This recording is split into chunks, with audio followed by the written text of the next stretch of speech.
Stop with the questions. Celebrate. And then they say, is Donald Trump an intellectual? Trust me, I'm like a smart person. Yosemite's one of the wettest we've ever seen from the standpoint of water. Mike Lindell's a conspiracy. But you haven't. Person, woman, man, camera, TV. They said nobody gets it in order. It's actually not that easy, but for me it was easy. Amazing. He can't sit down. He's got a burning in his butthole. He's got a fire. He's got a flame coming out of his butthole. Big, massive dumps. Oh, I have a term for that. I call it corporate communism. Somebody sent me a thing this morning where they're talking about putting the vaccine into salad dressing. You see, this is a simple meme that you would find on the internet, but this meme is very real. You ain't seen nothing yet until you see the flaming butthole. Putting us on our knees to China. Now witness the firepower of this fully armed and operational battle station. There's insanity in the control room. Who's got a hammer?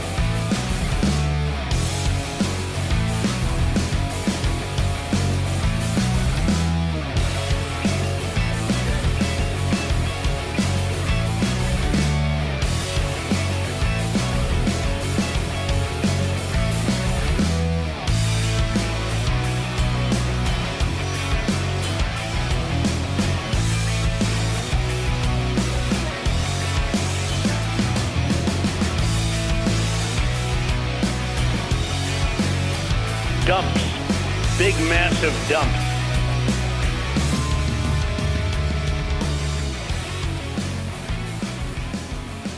Combination. Waldorf Nation, hey everybody, welcome to the show. A little bit of technical problems, not a big deal. Not a big deal. We're here. We're here. We got a show. So look, it's a heavy news show. Heavy day today. We're going to talk a lot about reproductive rights. We have Texas being Texas, putting the ass in Texas. Oh boy. We've got that. We've got corporations screwing people over. Big surprise. But I'm going to detail it for the people who don't know what's going on. So we'll talk about that. We get Tucker Carlson loving himself some Alex Jones. Ugh. I will eat your ass. It loves it, and he'll love it too. He'll eat Tucker Carlson's ass. Whole, 100%. No. All right. So again, to explain why we're a little bit late today, we had some technical issues. My Bluetooth stopped working. My sound was all completely messed up. It must have been some sort of an update or something to my computer. But we're good now. We got everything fixed, and actually, it sounds better. So, understand, before, the sound in these headphones was actually pretty terrible. So, now it sounds fuller. It sounds richer, better. So, it's actually a good thing, after all. Even though, yeah, it took me about 20 minutes to get everything updated and figured out and working again. So, oops. Sad. Baby. All right, anyway. So, yeah, sometimes we get those technical problems, those little snafus where we have... There's insanity in the control room. And but now things are working. So let's get to the show. By the way, I am taking tomorrow, doing a personal day tomorrow. Gonna take some time off, and then we'll be back on Monday. So it actually wasn't supposed to be missing today, but tomorrow. So anyway, let's do it. Let's have a show. Let's start out with disaster. Oi. It appears that reproductive rights in this country are in big trouble. Right now, the Supreme Court has been hearing, at least over the last couple of days, oral arguments in the case Dobbs v. Jackson Women's Health. Now, basically what this is that you have Mississippi, the state of Mississippi, making the case to try to overturn Roe v. Wade. Uh-oh. Now, the Mississippi law in question on Wednesday would ban most abortions after 15 weeks, which clearly, of course, violates Roe v. Wade. Roe v. Wade have actually, it's based on the 14th Amendment, basically saying that, hey, government, you can't go in and violate a woman's privacy in regards or in relation to her own body. So the decisions of her own body, as long as that child is that fetus, that whatever you want to call it, is zygote, is a dependent life upon the mother, or is dependent upon the mother, it is not an individual life and therefore is not afforded the protections of the Constitution. And so these abortion bans, which are getting sooner and sooner and sooner, earlier and earlier and earlier, I should say, in the process, in pregnancy, that does violate Roe v. Wade. And the entire point, of course, of these continuous challenges by conservatives, especially the timing of it, when you look at the timing, well, here you now have a 6-3 conservative Supreme Court. Uh-oh. Yeah. So, not good, and definitely engineered for this situation. So, let me give you more details, okay? Now, after nearly 2 hours of arguments, 6 justices on the court's conservative majority said some things that are pretty disastrous, very, very concerning to the future of reproductive rights in this country. Now, that said, this is not going to be decided until June, so we have some time to wait. But again, not looking good. Chief Justice John Roberts had first alluded to upholding the Mississippi law. Judge Brett Kavanaugh had questioned whether abortion decisions should even be made at the federal level, asking, well, why should the court be the arbiter? There will be, why should we do that? There will be different access in Mississippi and New York, Alabama, and California. What's the problem with that? Just states' rights, states' rights, states' rights. Now, there's an issue with states' rights. And the reason that this should be protected on a federal level, access to reproductive rights, is because what they're doing is that they're saying, oh, people, if you want to get an abortion, why don't you just go to the state that allows it?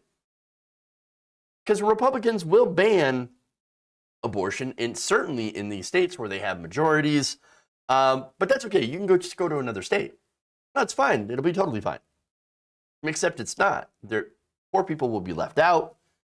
Rich people, wealthier people, people of means will always have the ability to go and get an abortion.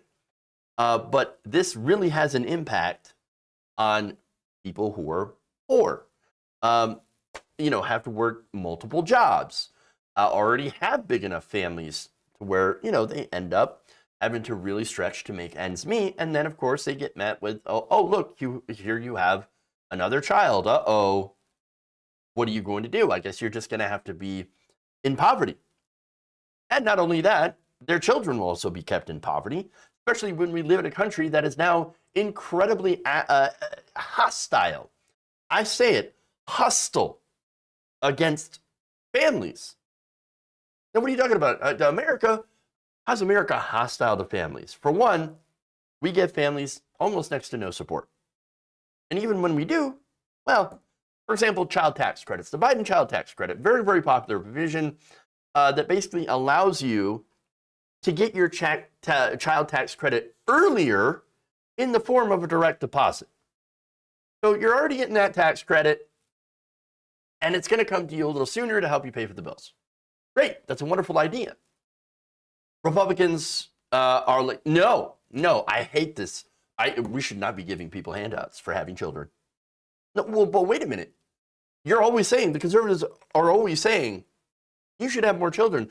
The problem with America today is that we are just we're not having enough families. People aren't having enough children, there's no emphasis on the nuclear family anymore, and we need to fix that. And we're not going to do anything to actually help increase the material conditions of these families to actually encourage people to have families.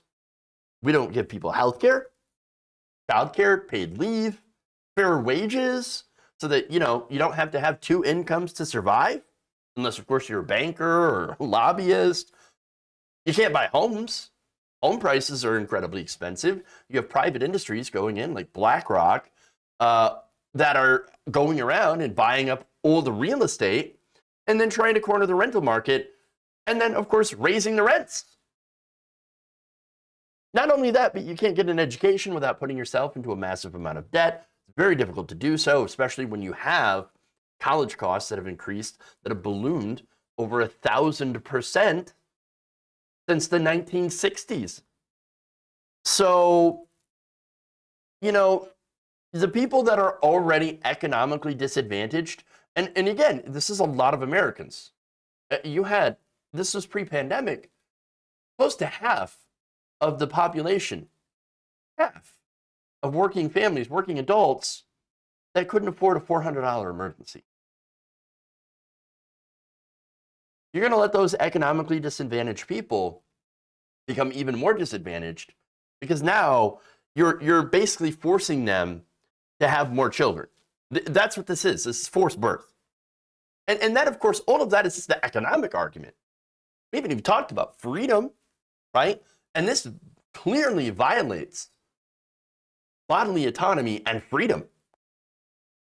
Now, Justice Amy Coney Barrett, however, she thinks she's got the counter to the economic point.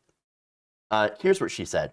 She said, both Roe and Casey emphasized the burdens of parenting, and then says, well, why don't you just take advantage of these safe laws, which will let you leave your baby at the hospital or whatever care facility without, any sort of repercussions. Just leave your baby. It'll be fine. Someone will take care of it. Someone will adopt it, right? Right? Well, for one, that makes the baby a state problem. It makes the child essentially a ward of the state. So, for one, you're actually going to grow government. And, of course, there's the other big government aspect here of forcing people to have birth. That's what you're doing. And, again, what doesn't get factored in is how much somebody's body changes and what they end up going through when it comes to pregnancy. Again, there are physical and mental changes. There's postpartum depression. There's, again, health issues that can develop, gestational diabetes, et cetera, even from normal pregnancies. They're very difficult on a person's body. And so high-risk pregnancies can kill. How can you force people to do that? Oh, no, you don't understand. We're just protecting the babies, right? We're just protecting the babies. We've got to protect the babies, right? Okay, but the same people saying that, once they're born, well, you get nothing. You get zero support. Stop being a moocher. Don't be a moocher. Get a job. Get a job, lazy bum. You better take care of that baby we forced you to have. It's absolutely ridiculous. So, but that's what we're doing. That's what we're doing. Literally taking away the rights of people to make their own decisions about their body. Now, here's the other thing, too. We all know that if you really actually want to reduce abortions, because nobody likes the idea of an abortion, right? And I understand that you're never going to get rid of it, even especially if it's outlawed. I mean, that just takes abortion and brings it into the back alleys, back to where it used to be. But if you actually want to reduce the numbers of abortion, well, first, I guess the best is to prevent pregnancy in the first place, through birth control measures that are easily accessible, that are free, comprehensive sex ed, as well as programs like, again, paid family medical leave, medical care, child care that is subsidized. And of course, they all know this, But no, they know this and they don't actually care, because at the end of the day, this is about punishing women for having sex. It's just punishing people for having sex. Anyone who can get pregnant, they don't want that. They don't want you to have sex. They don't want you to do anything that they disagree with morally, and are trying to get the big government to come in and tell you how to do, well, what to do for your life. You know? And that's it. And so no matter how they try to justify this, this is about controlling people with uteruses. And that's it. And that's it. And by the way, in some of these arguments, here you had Justice Clarence Thomas, who tried to immediately push fetal personhood. So now that's not even being discussed here, right? That's not a part of the Mississippi bill. Nonetheless, he says, well, we should just talk about this. We should bring this in and talk about how you should make fetuses people with full rights. Now, that would end up banning certain types of contraception, which will prevent a fertilized egg from attaching to the uterus, to the womb, you know? And so that's disastrous. And ultimately, that's where this discussion ends up leading. And this is not just trying to pull a slippery slope fallacy. This is actually their stated goal, is to ban abortions and contraception completely. And which is ironic because, again, you look at, for example, Catholics, right? Over 90%, like 99% of Catholic women use birth control. Again, but the hypocrisy knows no bounds. Then you had Samuel Alito, who tried to compare Roe and Plessy v. Ferguson, literally saying, "Oh, Roe v. Wade somehow is the same as segregation," and then on the basis of the 14th Amendment. So he said, "Well, the fetus has an interest in having life." No. They actually don't. And that's, again, scientifically inaccurate. A fetus does not have the wherewithal, does not have the mental capabilities to be able to understand any of that and to make any decisions. Again, a zygote has no interests. Now, eventually, if you allow that to grow, yes, it will, but it's ridiculous to say that the fetus at that point has an interest. Again, until it's viable on its own, it is not an independent life. It is a part of a person's body. That is why, look, at the end of the day, we're pro-choice. And that's just it. And we're not pro-abortion, we're pro-choice. We're saying that it's not my job to decide what is best for you when it comes to your pregnancy. That is not my choice. And it shouldn't be my choice. I'm a cisgender man, and let me tell you, men are 100% responsible for all pregnancies. Let's just say that. But nowhere in any law are men held accountable the same way or at all for women, for creating children. So why is it that women are the only ones that are held responsible and that are the ones that are being punished? Why? Because it is men who are making these laws, the ones who are not affected at all. It is why men should be way better allies in protecting the right to choose and reproductive freedom.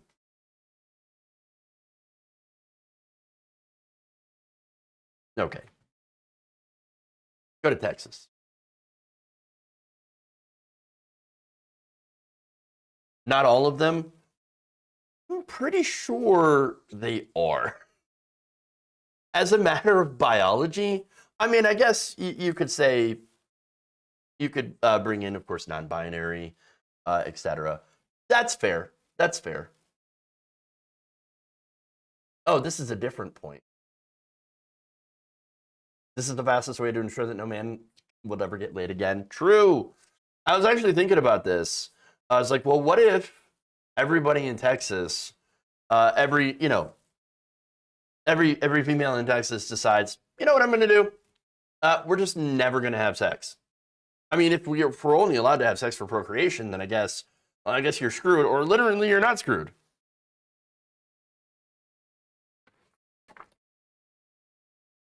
Hey, welcome to the chat. John's Venn diagram of desire in our Twitch chat. Thank you to our Twitch community. Thank you for resubbing at tier 1. I appreciate that. 14 months. Wow. That's awesome. Thank you for that. And I appreciate that. All right. Let's move on.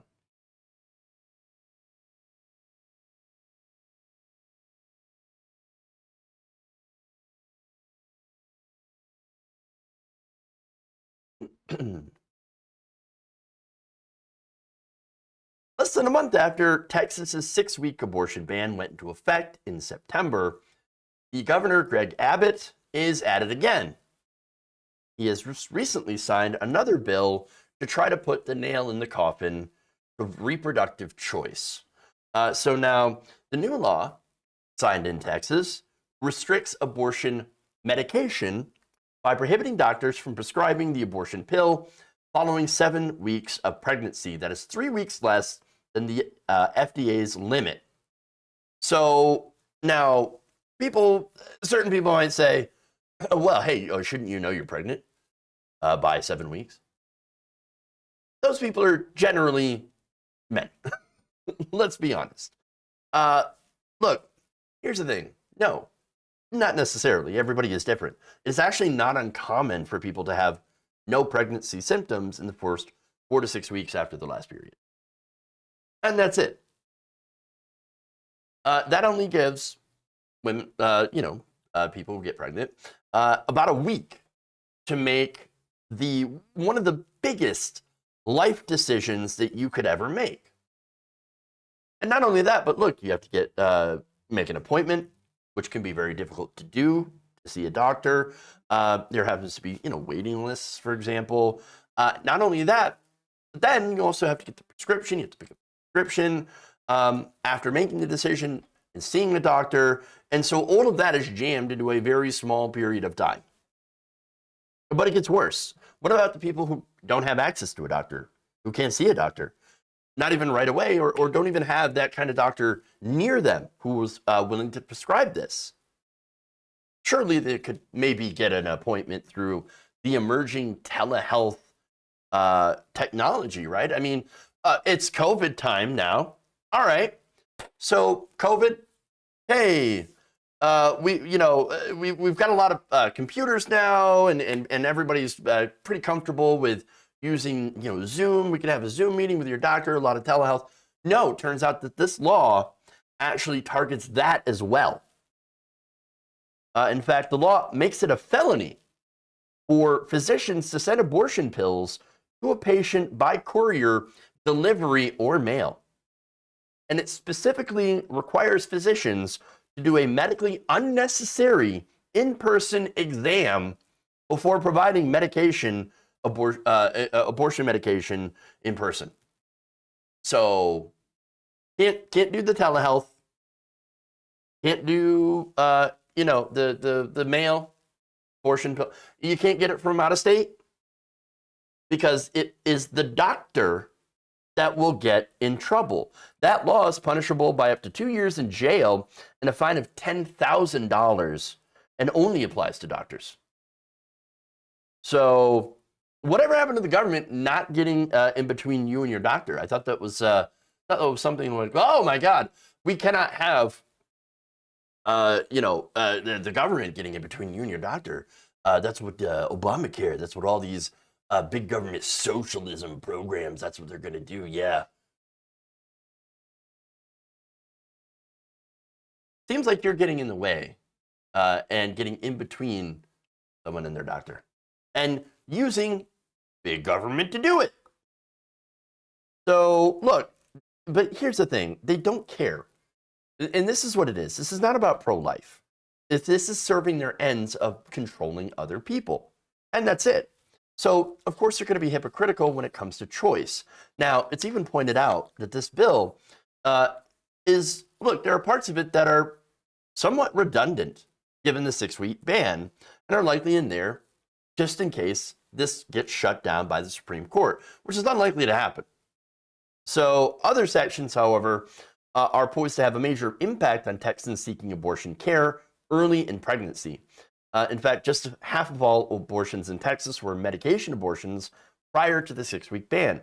Even with the 6-week ban in place, medication abortions likely account for a large number of abortion in that state.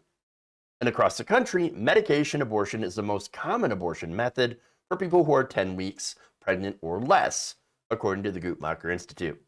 Medication is also less expensive, about $110 for the pill via mail versus at least $300 for an invasive surgical procedure. And of course, there's another reason why they specifically put that provision in, that you're supposed to see a doctor in person and then get the prescription in person within that small time frame. Now, look, if you have to do that and people find out about it, you might be running into those anti-abortion nut jobs who sit outside of Planned Parenthood and scream how you're a baby murderer. You don't want to do that. Not only that, but you might have to travel to some of the very few abortion clinics that are left in the state. Now, Texas is gigantic, and they have little more than a dozen clinics operating now in a state of millions of people. And the result as a result of course, the 6-week ban in place, abortion clinics in neighboring states like Oklahoma are now overwhelmed with Texas patients, leaving clinic staff overworked as they try to accommodate new patients. And that's it. And these are, again, these people are more affluent. If you're a poor person, you're screwed. You're not going to be able to go out of state. You're not going to be able to travel to get an abortion or to get reproductive health care of any kind. I think it's pretty clear what's going on. Taking away choice from people who don't want or cannot afford to raise families. It's an assault on freedom. Now, one more thing, and they also put some very clear lies into this law as well. In fact, the Texas law inaccurately depicts two abortion medications, mifepristone and misoprostol, as having significant medical complications associated with them, such as uterine hemorrhage and pelvic inflammatory disease. So now, I say that they're lies because, they clearly are due to research. According to leading research group Advancing New Standards in Reproductive Health, when mifepristone and misoprostol are combined, the medications are over 95% effective and safer for the mother than Tylenol. Medication abortion, again, safe for the mother. The likelihood of complication from a medication abortion procedure is less than 1% when the medication is obtained via telemedicine or in person, according to the American College of Obstetricians and Gynecologists. So this is garbage on top of garbage, an assault on reproductive freedom. That's it. The likes of which I have never seen before. And it's being emboldened by the fact that we have a conservative Supreme Court. Again, you have Donald Trump that was elected and was able to nominate 3 goons that are Federalist Society picks. Now, that happened, I'm sorry, but the moon did not fall into Lake Michigan. Okay, Trump got 3 Federalist Society judges. And now, people who are pregnant will end up paying the price. Anybody with a uterus will no longer have the decision or the ability to make decisions about what happens to that part of their body.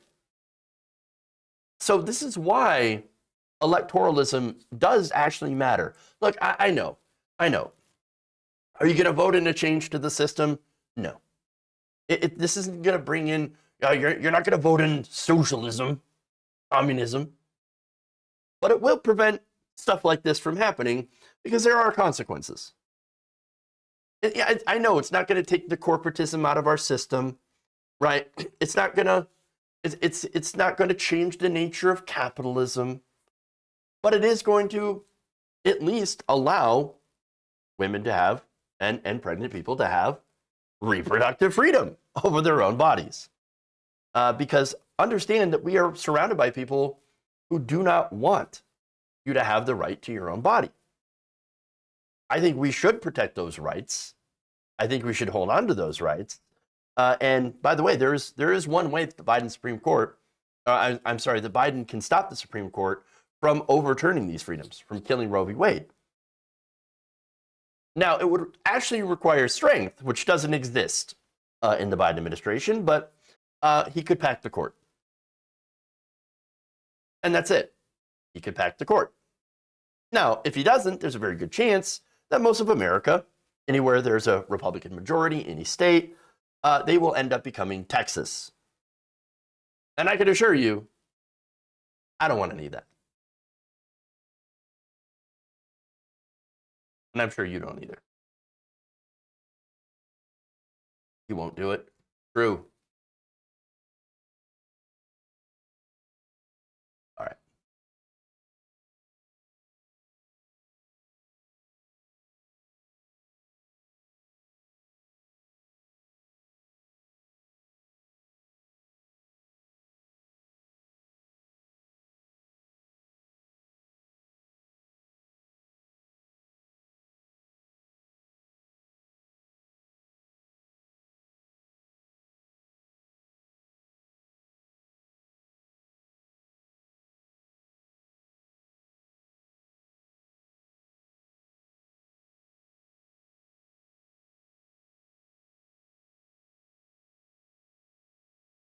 All right, here we go. Sorry to take out some garbage.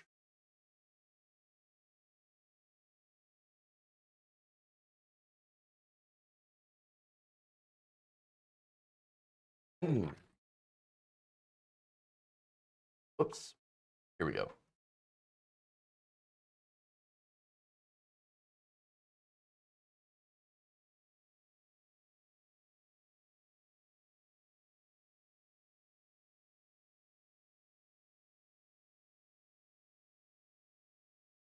Let's move on.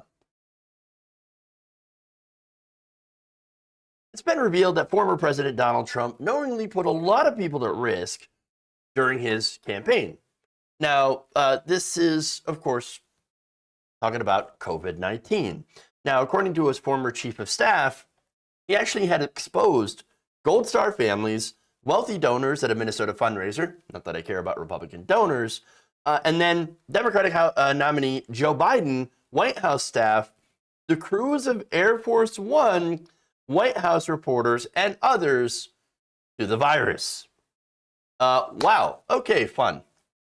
So now he admitted, Trump did, to having COVID on October 2nd. So now that's just 24 hours after a campaign rally in Minnesota and after coming in contact with multiple people. So, damn. Now we find out now that's actually almost 6 days after September 26th, when he had originally tested positive for COVID. Now, he gets tested, he's positive, he goes out and he holds a reception for families of fallen service members. It's the Gold Star families, right? Yes, he also hosted a gathering of business leaders at the White House, attended a debate with Joe Biden where he had lied about his test. He actually didn't take a test there. Said, oh, I don't have time for a test. Yeah, I can't do it. And then visited reporters on Air Force One and interacted with multiple flight crews on both Marine helicopters and Air Force planes. So he is this super spreader. A lot of people. Now, later on, he takes a second test and he says, well, that's negative. Well, it was a negative test. The first one must have been wrong. Well, wait, what if the second one was wrong? Look, the test at that time, to be fair, not entirely reliable. But nonetheless, he took the first one. It was a positive test. He took a second one. It was a negative. And he can say, well, look, the first test was wrong. I'm fine. There's no problem here. I didn't give anybody COVID. In fact, if anybody gave anybody COVID, it was somebody gave me COVID. Oh, we'll get to that. Because not more than a week later, he actually did have COVID and admitted it. So, interesting. But here's the thing. He doesn't care. He didn't care how many people he infected. No. And see, here's the thing. If there was anything that got in his way of debating Sleepy Joe or, him getting in front of his fans, if anything stopped that, well then, no, we're just gonna lie about it, and we're gonna, continue as planned. So let's go. Let's do the things. Let's knowingly, infect people around or be around people, even though I might have the virus. Now, Alyssa Farah Griffin, who was Trump's former communications director, who left the White House over the big lie, said this: "The whole episode demonstrates a total disregard for public health and the well-being of others." Shocker, right? It's hard to believe that everyone involved or anyone involved thought it was okay. And she's referred to him, of course, not telling anyone about his positive COVID test. Now, here's the thing. If you test positive for COVID, you're supposed to quarantine out of an abundance of caution to protect the people around you, right? That's what a normal person would do. That's what a regular human would do. Like, oh, wow, I have this positive COVID test. Gee, I guess I'm going to have to suspend my campaign for a short time, and not do these debates. I'll do them later. And of course, what happened? Well, he didn't do that because he's not a good human being. He's not a decent person. And he decided, I don't care about anyone else. I just don't give a shit. So now here's the thing. I understand that, okay, tests were not super accurate. I get it. At that time, they were not. That false positive, again, could have been a false positive, but that negative could have been a false negative as well. That's why you have to be sure. That's why you have to take some time, do multiple tests, take a couple of days to make sure that you are not spreading this virus to other people around you. And even if the test was right and he wasn't positive, understand that his cavalier attitude and lack of actually taking this seriously did eventually lead him, had he not, already had COVID, he might have actually, if that's true, and it was negative, well, then his attitude still made him possibly contracted from someone else, which he then proceeded to lie about. Okay? So, and then, by the way, he goes and blames other people. In fact, this is what he said the very day of this positive test about meeting with the Gold Star families. Well, they come within an inch of my face sometimes. They want to hug me, and they want to kiss me, and they do. And frankly, I'm not telling them to back up. I'm not doing it. But obviously, it's a dangerous thing, I guess, if you go by the COVID thing. None of that made sense. That's word salad, and also proves that he's just a sociopath. It's really amazing. But now he's getting a lot of people who have found out about this, and this is, again, thanks to Mark Meadows' book. A lot of people who didn't know this at the time were like, oh my God, you might have given me COVID. Now, here's one, Fred Wellman. So Fred Wellman, he's a retired Army helicopter pilot. And he talked to HuffPost, and he said this: "To find out now that he went to the event knowing he had tested positive for COVID and refused to wear a mask or allow the guests to wear them shows the absolute depth of his moral depravity and lack of any respect for anyone or anything but how he looks." So now that's interesting because, again, it wasn't just the fact that he had hidden his test. It's the fact that not only that he would also flout all the safety measures. There was, I believe, a Rose Garden celebration or gathering or something like that, where the press, look, COVID requirements had chairs 6 feet apart, 6 feet apart, right? And he's like, no, bring them together. Bring them together. Why? Why? Don't wear a mask. Oh, Joe Biden, Sleepy Joe, he's wearing the biggest mask you've ever seen. Gigantic, tremendous mask. No. Ridiculous. Now, here's more Wellman said. I didn't think I could think less of Donald Trump, but to find out he knowingly and willfully exposed the children and elderly family members of our fallen service members to COVID for pictures just shows how much more deeply immoral and broken he is than we ever imagined. He cares for no one but himself. Now, a supervisor to many staffers, also added their outrage. Quote, I had staff who were pregnant, a cancer survivor, and half the West Wing was 65 or over. It's unfathomable the risk they put so many people at, including Chris Christie, who was dangerously ill. Now, the official only spoke on the condition of anonymity. But it's interesting that he brings up Chris Christie. Chris Christie was helping Donald Trump prep for debates with Joe Biden. I don't necessarily see why. Again, I mean, Donald Trump doesn't prepare for anything, so he probably didn't even pay attention. But Chris Christie was there, and Chris Christie ended up getting COVID. Gee, I wonder what happened. Oh, right. Donald Trump gave Chris Christie COVID. That's what happened. Now, here's the thing about that. That's funny about this, okay? Chris Christie, and I know, it's like, oh, Chris Christie almost died. What's funny about that? It's the fact that Chris Christie is such an ass kisser that even though literally almost got Chris Christie killed, he says, I'll still back you in 2024. Even though you should probably stop talking about the election fraud because it looks really, really bad for us. Well, but you should still, if you, run in 2024, Chris Christie, I will definitely back you.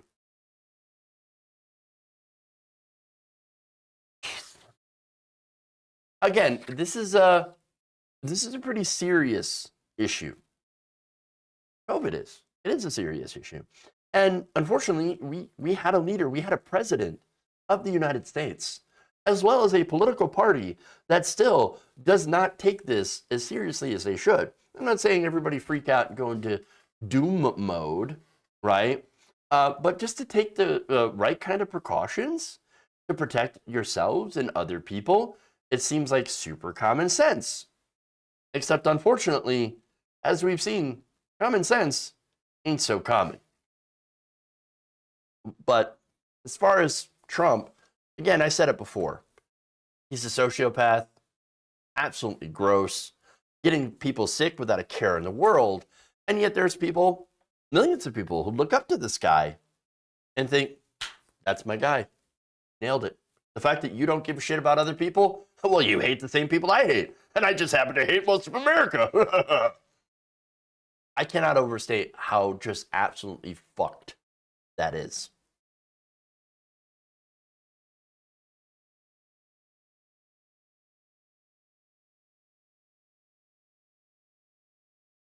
Okay. Well, let's go to some other stories here.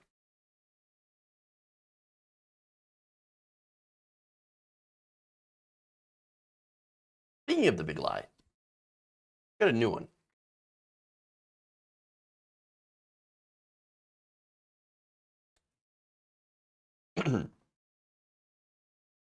Now, right now in Congress and on cable news, there is a discussion about how we cannot do big, bold things like expand Medicare, which is incredibly popular, not just among members of the left, but among members of all groups, all parties, because it turns out Medicare works and it's an excellent program.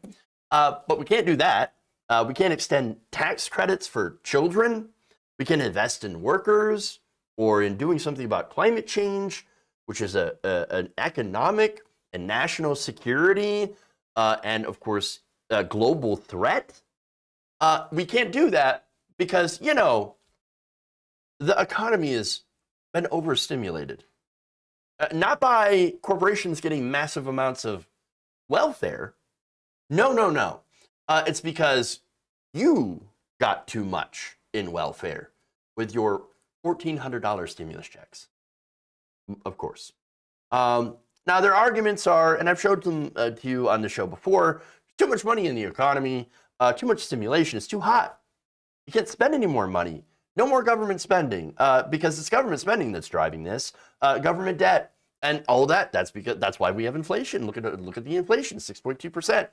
It's obviously all because of regular people getting too much in government handouts. That's it. That's why everything costs more. Now wait, that doesn't even make any sense. For one, how did giving corporations more money, gigantic amounts of welfare, how did that make prices go up? That doesn't make any sense to me. Again, when you look at the COVID stimulus bills, when you look at the bipartisan infrastructure bill, that's a lot of money being spent, right? Unfortunately, that gave massive amounts of money to corporations and big businesses. That did not end up giving families a lot of money. No, that's supposed to be Build Back Better, which was originally, and it's nowhere near where it used to be, it's originally supposed to be the companion bill that was going to do social welfare. Now, we didn't get that. We got the corporate welfare, didn't get the social welfare, and still we had inflation. Interesting how that works out. But look, as I said, in these bills, only a tiny amount of the money went to average working people in the form of stimulus or good programs. For example, again, you had the $1,400 stimulus checks and a couple of other checks. That's pretty much it. Unemployment benefits as well, to be fair. Now, there are people on the right, and I'm going to count Joe Manchin in that. They're saying that, well, that tiny amount that you got, the stimulus check, the unemployment benefits, the rental stuff, that's why everything is more expensive. The tax credits you got early for having children, for having families, well, that's why you're paying more. It's your fault. You're the problem. That's not true, though. It's not true. Turns out, the real reason, of course, is corporate greed. And there is some data to prove it. Now, according to data from the Commerce Department, corporate profits actually increased by 37% during the past 2 economic quarters, leading to their largest profit gains since 1950. Now, let me show you a graph here that represents this. Pull it up here. So, businesses have posted their widest profit margins since 1950. Look at that. Wait, well, what about the inflation of these companies? They have to pay more for the material goods, and so they have to pass the cost down to you. But wait, they don't have to, because they're making record profits. Weird. I thought when you have huge, government deficits, well, that's gonna somehow hurt businesses when the government spends too much money. But it appears that business is doing fantastic. Weird how that works out. Now, by comparison, of course, consumer prices in the U.S. increased by about 6.2%, as I mentioned. That's the highest increase since 1990. So we've definitely had inflation, and it definitely has hurt a lot of people. And there's, of course, reasons for it. For one, the major reason is COVID. We are in a worldwide pandemic right now. So that has obviously had a gigantic effect on the supply chain. So now, again, look, yes, that also has increased material costs for businesses. But here's the thing, right? Understand the biggest cost for business has not been materials, okay? It's actually labor. Labor has always been the biggest cost labor has always been the biggest cost for business. So if you want to blame the 6.2% increase, all the inflation that we have on the materials, well, that's not accurate. Totally inaccurate. As well as, of course, blaming labor. Because, well, right now, we're supposedly in a labor shortage, right? But if we're in a labor shortage and we have massive increases in prices of materials, well, then how can these corporations still post record profits? Interesting, right? And I'm just bringing this up because these are legit questions that no one on cable news and no one in right-wing media is talking about. In fact, here, let's go to the compensation for, if we're talking about labor, right? And this is kind of the reason why there's a so-called shortage of labor. Look, the labor share of income, of output, that's money, that's compensation that goes to workers, is actually way down. So if you look at that, you have a significant decrease in the share of labor. So labor is getting less for what they do, and has been getting less for what they do, especially while these corporations during the pandemic were taking more and more and more in profit and charging more as well. And so that's why you've seen all these unions, especially, for example, the John Deere, right? There's a strike at John Deere, strike at Kellogg's. There's all sorts of different strikes. In fact, right now, Alabama, the Bessemer plant, that's the warehouse, for Amazon, is considering another strike. Now, here's the thing. I'm sorry, not a strike, but they were considering another push to unionize. Now, the reason that is, of course, is because you had Amazon that clearly interfered in that vote. So they're looking to unionize because, again, they don't have representation, and you have these companies like Amazon that are making billions and billions of dollars and not sharing that profits with their workers. So that's very important. Now, again, labor's getting less. Materials were never the biggest cost. And so you see, they could have easily absorbed some of those additional material costs and ended up actually not having to raise their prices. And you could also raise employee pay. But they don't, because they want to keep, having their cake and eating it too and get record profits. And plus, let's be honest, the incentive structure here in corporate America is, if you're a CEO, you have fiduciary responsibility to return maximum value to your shareholders. And that's it. And so they're incentivized. The entire culture is how to squeeze more and more and more out of your workers, and then squeeze even more out of your customers.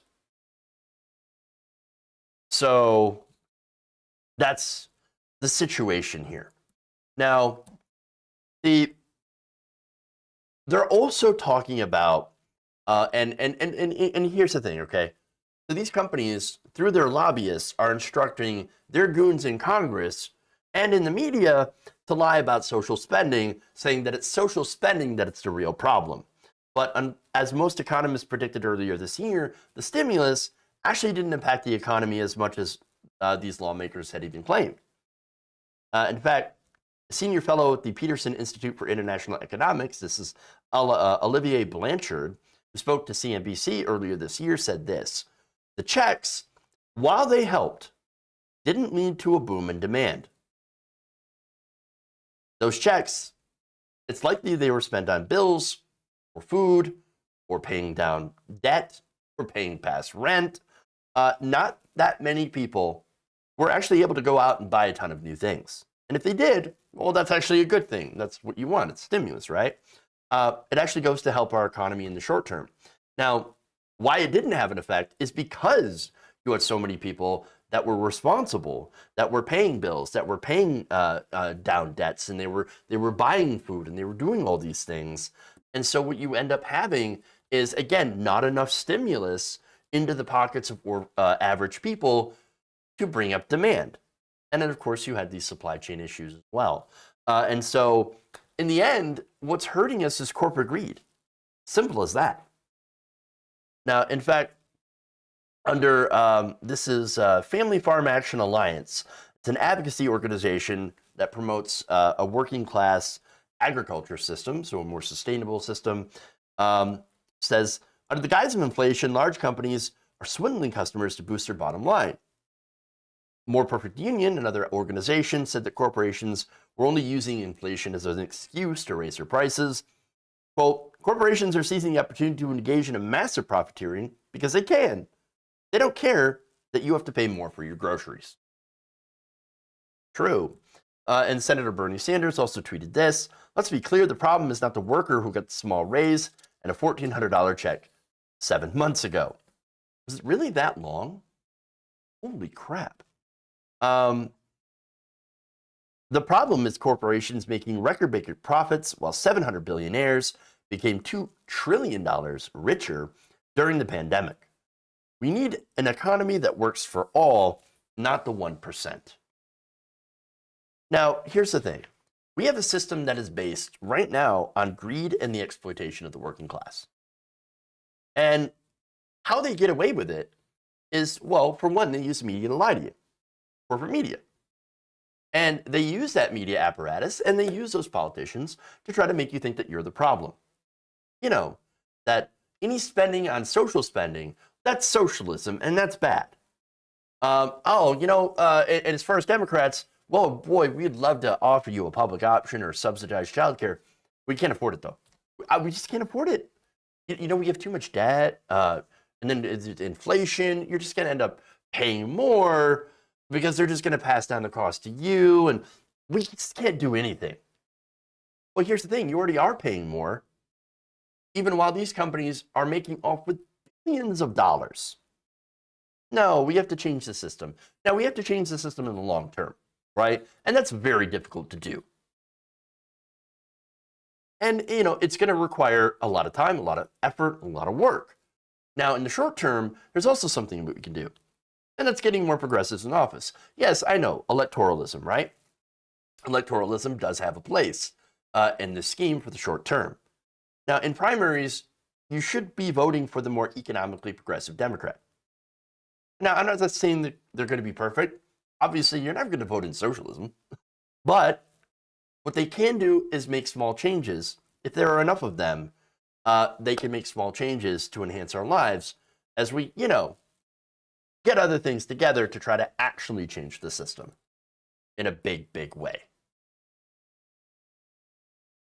All right.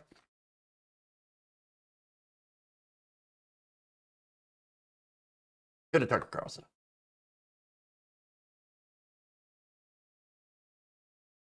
Can't wait for the corporate media after the Senate kills BBB and finally start talking about how this is happening and how all this is happening and we lose our majority. Oh, it's even better, Kentucky Progressive Dragon. See, not only are they going to do that, when the Build Back Better is killed and they'll lose the majorities, they're going to turn around and blame progressives. And they're going to say, progressives, what are you doing? This is your fault. What happened? Why did you do this? Progressives, you went too far left. That's what happened. That's why we lost. Great. Great. Fantastic. But you know they're going to do it. Guaranteed. I'm going to use my one-time teasing of Jeff for having a picture of himself behind him. That picture is awesome. I'll take it. A good picture. Okay. So let's do it. Good, Tucker Carlson. Fox News' Tucker Carlson is defending Alex Jones, and he's doing so in a very interesting way. So now Jones, who recently lost his 4th defamation case by default, meaning, of course, he didn't show up, handing documents that were requested by the court, is also in a little bit of trouble for possibly inciting January 6th, the Capitol rioters. Now, Tucker Carlson thinks, oh, no. The real problem here is government, bad. Joe Biden is coming after Alex Jones for making fun of him. And because he's such an important journalist, and he's really been right about so many things. In fact, I'm going to show you this video here. Take a look. Now the committee has decided to shut down one of the most popular journalists on the right, Alex Jones. Yes, journalist. Jones is often mocked for his flamboyance, but the truth is he has been a far better guide to reality in recent years. In other words, a far better journalist than, say, NBC News national security correspondent Ken Delanian or Margaret Brennan of CBS. Alex Jones never bought the Russia hoax, not for a second. And if Jones sat down with Tony Fauci, he would ask him real questions, just as journalists are supposed to do. He wouldn't just slobber all over him. But Alex Jones makes fun of Joe Biden, so the January 6th committee is threatening him with prison. Now, the irony here, and there are many layers of irony here, but the main one is that Alex Jones isn't simply innocent of inciting crime on January 6th. Alex Jones actively worked to prevent crimes from taking place on January 6th. We're not running interference for Alex Jones, and we're not guessing about it. We happen to know this for a fact. Oh, he happens to know it for a fact. Yes. And of course, he's referring to his propaganda documentary. Yeah, okay. Ridiculous, right? But the idea that Alex Jones being a guide to reality is probably the most absurd statement I have ever heard. Wow. Look, Alex Jones once said that he would eat his neighbors. If it came down to it, he would literally eat his neighbors. I will eat your ass. And that's not all. I mean, again, eating your neighbors aside, which I definitely say probably shouldn't do. Not in favor of that. But he also thinks weirdo things like it's the lizard people and the goblins that are working with the aliens and the democratic Satanists in order to take over the world and kill everyone. He said the members of the Democratic Party smell like sulfur and are hiding the life extension warp drive technology from humanity. He's talked about pot-belly vampires that are stealing your babies, drinking their blood, and doing cannibalistic rituals to try to attain entry into higher dimensions. These are crazy things. Alex Jones is a crackpot grifter. Okay? That's what's going on. That and this is what Tucker Carlson says is a journalist. A great journalist, very keyed into reality. What? What? And look, in a more real sense, and again, you could make fun of the crackpot conspiracies. I do all the time, just the insane stuff. But some of the other stuff that he's also said is actually very damaging to real people. Again, the thing he was taken to court for by the Sandy Hook families is the fact that he was saying that the children that were murdered were crisis actors. And again, there's hours of tape on his show over the years. Because again, he's been talking about this since 2012, okay? And probably even longer. He's been talking about all this stuff, especially how, the mass shootings, that's just a way to take your guns. It's a way to take your guns. It's a false flag. They're not actually real. The kids weren't real. Nobody actually died. They're all crisis actors. Again, all of that are things that he talked about. And Tucker Carlson says, this is the man who must be protected. Now, here's the thing. I'm not saying the government should go after him for saying crazy things, insane things. No. Not at all. This is a very clear case of defamation, though, and it's being handled in the civil courts. But I do think it is fair game to look into whether or not he had used his platform to incite violence. And I understand the line can be very fine. I think, though, as someone with a large platform, you need to be a little bit careful because people understand that, and this can happen in any community as well. So, online communities, and we've seen this, again, everywhere. And this is not a problem that's unique to the right. Content creators have a lot of, fans or people that listen to them. And you can start fights with other content creators and not even, as a content creator, you don't even have to say like, oh, go and attack this person. But some will do that on your behalf. No, that's a terrible thing. Now, if somebody does that, I don't think that content creator should be held liable if you're, not saying, like, especially if you didn't say, like, go attack that person. Now, again, this is where it gets super, like, fine line kind of thing, right? There is ways that you can incite your audience, or you can incite fans. Again, and we've seen this, Trump, and we've seen this with the attacks in the Sandy Hook families by unhinged InfoWars people, right? That if you hammer on this point, or certain points, or certain families, or certain people, figures, in certain ways, that can encourage people. It's called stochastic terrorism, essentially. You can get those people to be harassed and attacked and doxxed by your audience. Now, I don't want that. If I ever find out any of you have ever went after somebody like that, you are not part of my audience. I tell you what, you will no longer be welcome here. I'll ban you so goddamn fast. But here's the thing, right? That should be obvious. You don't go and attack people who think differently than you in horrible ways. You don't leak their personal information. You don't do that stuff. But there are some people that will end up doing so, and I don't necessarily think that in a lot of cases, and it really depends on the situation, depends on what happened, that the content creator should get in trouble for that. And so, again, this is what we're talking about with fine lines. Now, as far as Alex Jones is concerned, right? Again, millions of people watched Alex Jones, and he harped on this, the crisis actors. These are people that are coming after you. They're going to try to go, take your guns. They're the enemy. They're after you. They're gonna hurt you. They're after your children.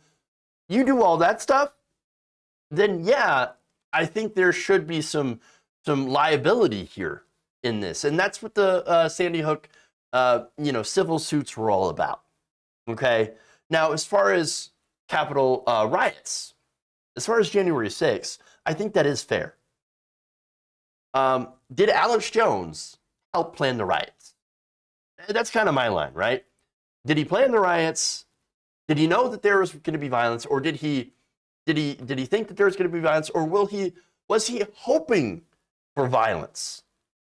And did he take steps to discourage violence, to keep these protests peaceful? Those are the questions that I think we need to know in this situation. Okay? I think it's, again, perfectly fine for you to look in to see if Jones had done that, if he had taken measures to say, oh no, let's not do any violence, let's keep this entire thing peaceful, et cetera, et cetera. Okay, that's good. Then he wouldn't be in trouble. Then, okay, but what we have to do is we have to look into this. We have to look to see, and again, this is why this one is so important, because people ended up dying here on January 6th. There was death. There was injury. People were beaten. One person was shot there. Others died from their injuries or taking their own lives from the mental trauma. And so there needs to be some sort of accounting on if this was actually planned or not. And so, again, if Trump or Jones knew that violence was going to happen and encouraged that violence, well then, they got blood on their hands, I think, in my opinion. Now, I think there's a good case to be made against Trump in this regard. Again, you want to look at all the speech, you want to look at all his actions on this, and you want to look at what he did on January 6th itself. He didn't march to the Capitol. He went to the bunker and he watched with glee as all of this unfolded, as all of this happened.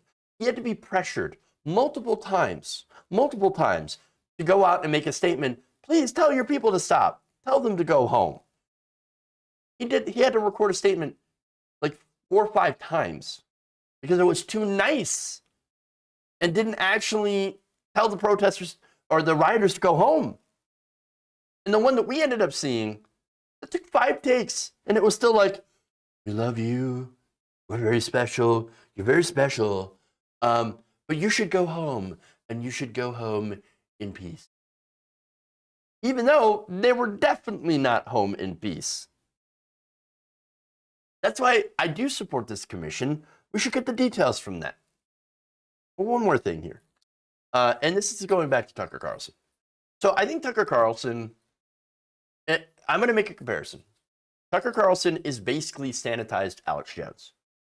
No, he really is. I mean, he spreads the same types of conspiracies, not quite as outlandish, like, oh, the aliens they're taking over and the lizard people. But no, he substituted that with the immigrants. They're coming to replace you.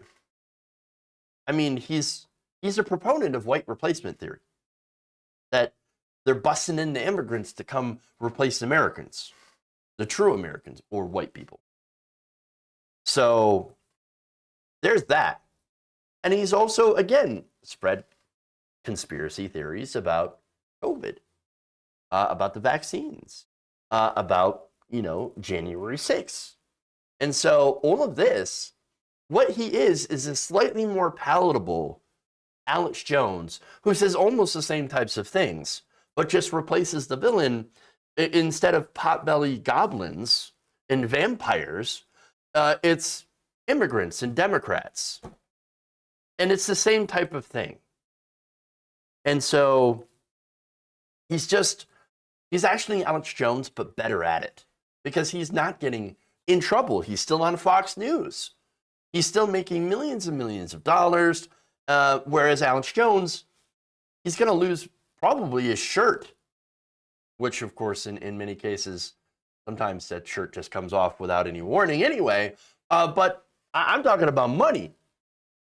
He's going to be broke by the time, they're done with him. And that's good, and he deserves that. But Tucker Carlson has essentially been passed the torch and is doing essentially the same thing. So that's the situation here when it comes to the conservative media. And it's not surprising at all to see Tucker Carlson defending Alex Jones, especially when it comes to this, January 6th. Okay.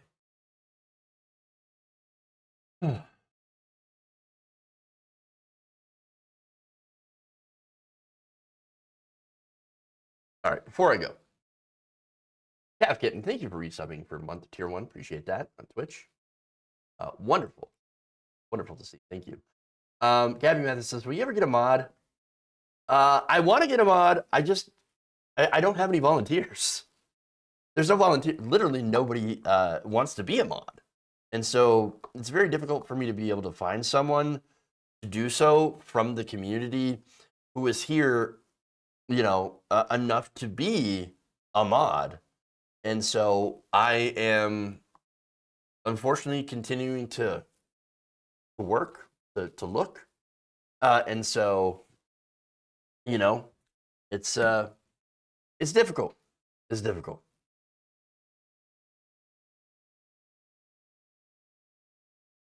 Well, it's good to see that somebody here is pro condom, and I think that's great. But at the same time, yes, there's other methods of birth control as well.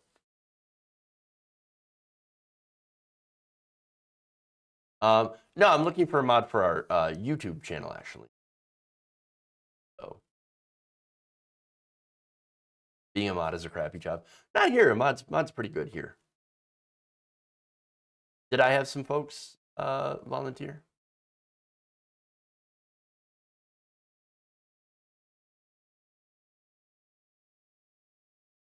I don't know. I haven't seen pro-choice, and also you kind of. Yes, and that's great. And you should absolutely use, especially as a guy, definitely use those. But I don't see the. Okay. So what I'm seeing here, and I've heard this argument before, that women use, and it's a ridiculous argument because there's no facts behind it, but women are using abortion as a form of birth control. For one, that's incredibly cost prohibitive. Ridiculous, expensive, and just it doesn't make any sense. And even if some some were, a very small amount of people were, it's still not my business.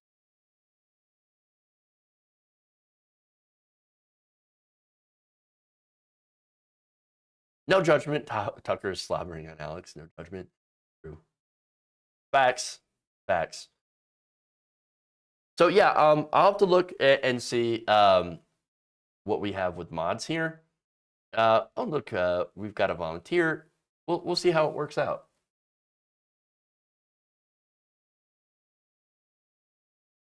So we'll see.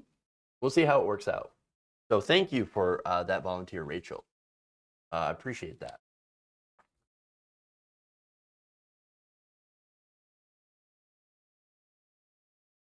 Oh yeah, no, that's definitely another lie, and can end up making you sterilely lay on top. My question was, and some people can't take hormone birth control. You know what? You know what people can do, and look, this is us. One more thing here, guys. You know, we have an option that doesn't rely on putting all the onus on women, right? It's called a vasectomy. It's more effective than condoms, and it doesn't involve hormonal birth control for women. So that is always an option. And, you know, hey, guys, if you're worried about that so much and don't want women to have to go through abortions, well, then you can always step up and get the snip. It's completely reversible. So, and it, you know, doesn't require, again, hormonal contraception. Male birth control, weren't they working on that? Vasectomy. It works. My grandfather tried getting a vasectomy, but it didn't work for him. Well, you know, sometimes, again, sometimes it doesn't work 100% of the time, but it works a lot of the time. I just think these anti-choice people are passing harsh judgment when they should be compassionate to the women who feel they need to make that decision. Oh yeah, I agree that. I definitely agree. Refugee status for all Texas women to help them move to a blue state, problem solved. Well, it doesn't solve the problem in Texas, especially for women who don't want to leave Texas or can afford to do so. Oh, by the way, when is my next appearance on T-Wood? I have no idea. I need to reach out to them again to see what's going on, because I would like to come back, definitely. Yeah, I'll check in to see what's going on there. I'll let you know when I know. Madi Darno, thank you for the kind $2. You have a good weekend as well. Dango Bango says, if Alex Jones get back in mainstream media, social media, and even YouTube, I blame Merrick Garland. You got a bone to pick with Merrick Garland, I think. Totally fine. Replace him anyway because he's bad at his job. Phone records indicate Trump was encouraging people. Again, yes. And mandatory vasectomy since abortion is banned. I will lead the mandatory vasectomy movement in Texas out of spite. I will make sure Ted Kerr sets the Patreon. Oh. Okay. Wow. Oh, fun. Okay. Well, anyway. Vasogel works in animal models and human trials for 15 years. Non-hormonal and easily reversible to begin. Is that for men? Or it looks like it. Has to be.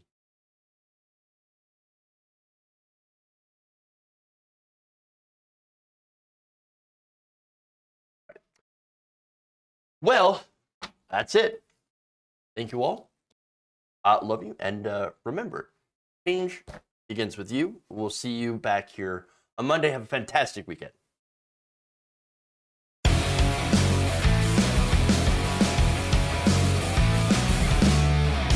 Amazing.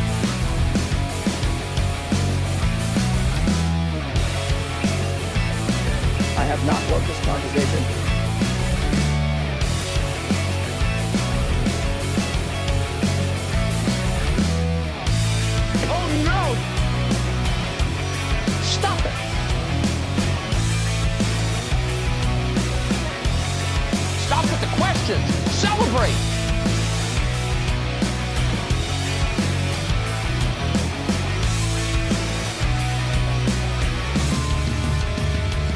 Square.